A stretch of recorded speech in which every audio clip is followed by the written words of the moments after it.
Hello everyone, welcome to my YouTube channel. ये मेरी पहली वीडियो है, so I hope you guys all like it. इस channel के ऊपर क्लास 11th और 12th की बायोलॉजी एनसीईआरटी से लाइन बाय लाइन एक्सप्लेन की जाएगी। So please support to my channel. Please मेरे चैनल को सब्सक्राइब कीजिए और प्लीज़ अपना फीडबैक भी दीजिए वीडियो से रिलेटेड। आपको जो भी चेंजेस चाहिए होंगे वीडियो में वो ज़रूर किए जाएंगे। सो आज हम स्टार्ट करेंगे हमारी क्लास 12th की पहली यूनिट, हाल तो ये 6th यूनिट मानी जाती है, रिप्रोडक्शन, जिसके अंदर हम sexual reproduction in flowering plants पढ़ेंगे। फिर दूसरा चैप्टर हमारा ह्यूमन रिप्रोडक्शन वाला है और तीसरा चैप्टर हमारा रिप्रोडक्टिव हेल्थ वाला है। समझ में आई बात?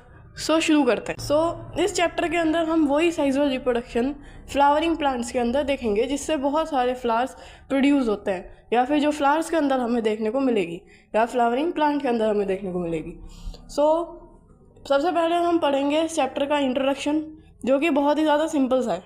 उसके बाद हम कुछ ये फॉलोइंग टॉपिक्स पढ़ेंगे इस चैप्टर के अंदर भी। सबसे पहले हम शुरू करते हैं इंट्रोडक्शन से, जो कि बहुत सिंपल सा है। Are we not lucky that plants reproduce sexually? The myriads of flowers that we enjoy gazing at, the scents and the perfumes that we swoon over, the rich colors that attract us are all there as an aid to sexual reproduction. अब यहाँ पे कहना क्या चाह रहा है? ये यहाँ पे ये कहना चाह रहा है कि वो सारे फ्लावर्स जिनको हम देखना पसंद करते हैं, एंजॉय गेजिंग एट, वो फ्लावर्स जिनकी हम सेंट्स और परफ्यूम्स सूंघना पसंद करते हैं, the scents and the perfumes that we swoon over, the rich colour that attract us, ठीक है, उनका जो रिच कलर है जो कि हमें अट्रैक्ट करता है, ये सब are all there as an aid to sexual reproduction. मतलब ये सब चीज़ें सेक्सुअल रिप्रोडक्शन के लिए रिस्पॉन्सिबल होती हैं, ठीक। Flowers do not exist only for us to be used for our own selfishness. Flowers जो हैं खाली हमारे लिए ही एग्जिस्ट नहीं करते कि हम उसको अपनी खुद की सेल्फिशनेस के लिए, यानी कि अपने खुद के लिए इस्तेमाल करें, बल्कि all flowering plant show sexual reproduction. बल्कि जो फ्लावरिंग प्लांट्स हैं वो सेक्सुअल रिप्रोडक्शन भी शो करते हैं। मतलब ह्यूमन बींग्स को तो वो कुछ ना कुछ प्रोवाइड करते ही करते हैं, बट उसी के साथ साथ वो खुद भी सेक्सुअल रिप्रोडक्शन करते हैं। अगली चीज़ वो क्या कह रहा है?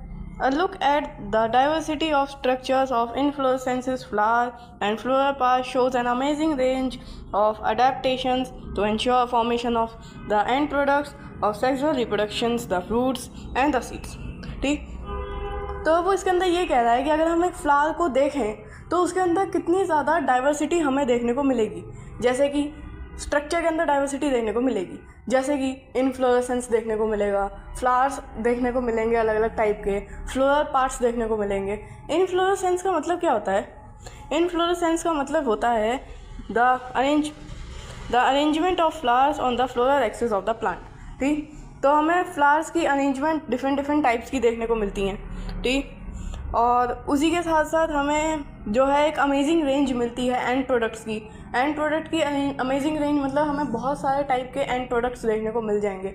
एंड प्रोडक्ट्स कौन से होते हैं? फ्रूट्स और सीड्स, जो कि सेक्सुअल रिप्रोडक्शन के बाद बनते हैं। तो हमें उनकी रेंज देखने को मिल जाएगी एक बहुत ही अच्छी, ठीक। और उसके बाद वो हमें बताता है कि हमें इस चैप्टर में देखने को क्या मिलेगा। In this chapter, let us understand the morphology, structure and the process of sexual reproduction in flowering plants and angiosperm. तो इस चैप्टर के अंदर हम मॉर्फोलॉजी पढ़ेंगे, जो हमारा फ्लावरिंग प्लांट है उसकी, ठीक। स्ट्रक्चर पढ़ेंगे और प्रोसेस पढ़ेंगे सेक्सुअल रिप्रोडक्शन का, कि आखिर एक फ्लावरिंग प्लांट के अंदर सेक्सुअल रिप्रोडक्शन होता कैसे है, ठीक। अब मॉर्फोलॉजी का मतलब क्या होता है?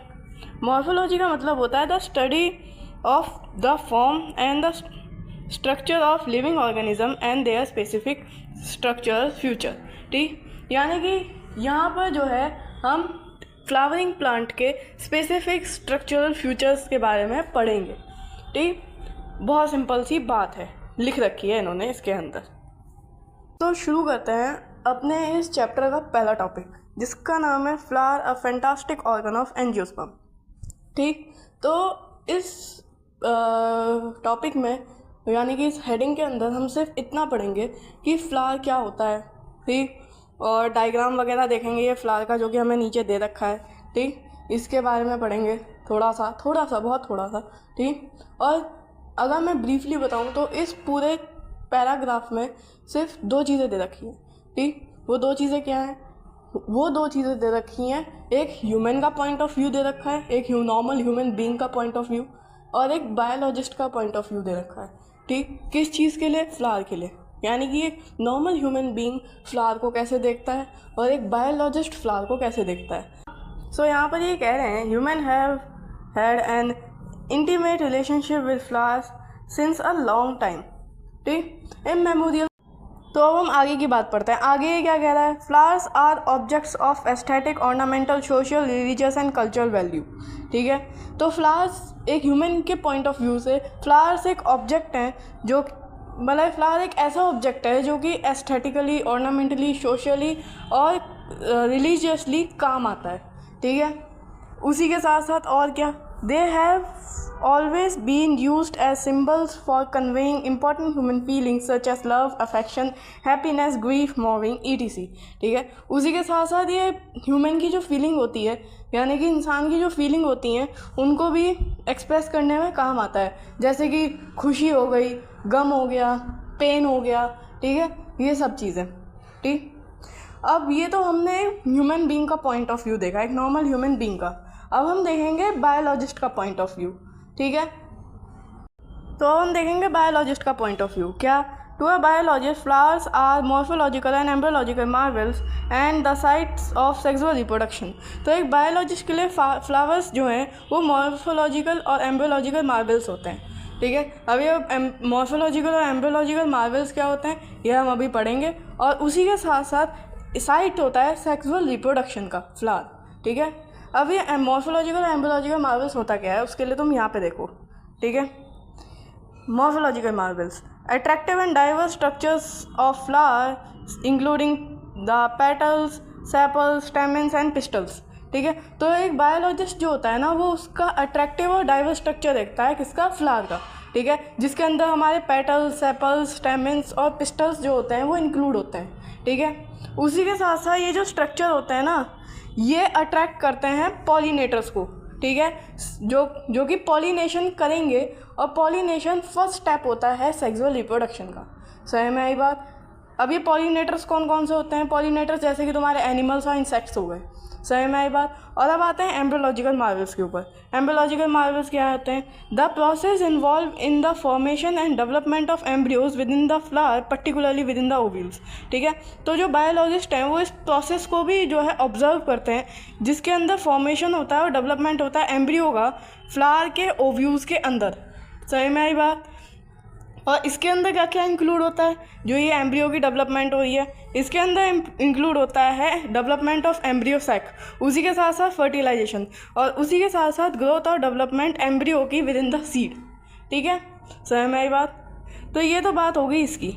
अब आगे का कह रहा है ये, in earlier classes you have read various types of various parts of a flower, ठीक है। तो अर्लियर क्लासेस जैसे कि 11th है तो उनके अंदर जो हो एक फ्लावर के पार्ट्स पढ़ के आ चुके हो, ठीक है। Figure 1.1 will help you to recall the parts of typical flower, ठीक है। तो ये जो फिगर है हमारी 1.1 ये तुम्हें हेल्प करेगी रिकॉल करने में उन पार्ट्स को, ठीक है। अब यहाँ पर एक छोटा सा क्वेश्चन दे रखा है तो इसको मैं हाईलाइट करती हूँ। Can you name 2 parts in a flower in which the 2 most important units of sexual reproduction develop, ठीक है।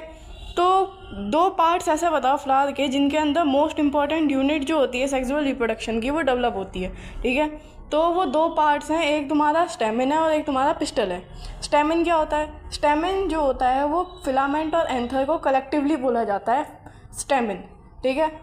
और तुम्हारा पिस्टल क्या होता है? पिस्टल जो होता है वो स्टिग्मा स्टाइल ओवरी को कलेक्टिवली बोला जाता है पिस्टल, ठीक है। समझ में आई बात? तो ये तो तुम्हारा पिस्टल हो गया और ये तुम्हारा स्टेमिन हो गया। ये 2 पार्ट होते हैं जो सबसे ज़्यादा इम्पॉर्टेंट यूनिट होती हैं सेक्सुअल रिप्रोडक्शन की एक फ्लावर के अंदर। समझ में आई बात? तो इसी के साथ हमारा ये टॉपिक एंड होता है। सो इसी के साथ हमारी क्लास 12 का फर्स्ट चैप्टर का फर्स्ट पार्ट पूरा होता है। आई होप आप लोगों को ये वीडियो पसंद आई होगी। अगर आपको ये वीडियो पसंद आई है तो प्लीज़ इसे लाइक कीजिए, मेरे चैनल को सब्सक्राइब कीजिए और इस वीडियो को ज़्यादा से ज़्यादा अपने फ्रेंड्स के साथ शेयर कीजिए। देखिए, मैं जितनी डीपली हो सकती थी उतनी डीपली मैंने NCERT आपको एक्सप्लेन करी है, ठीक है।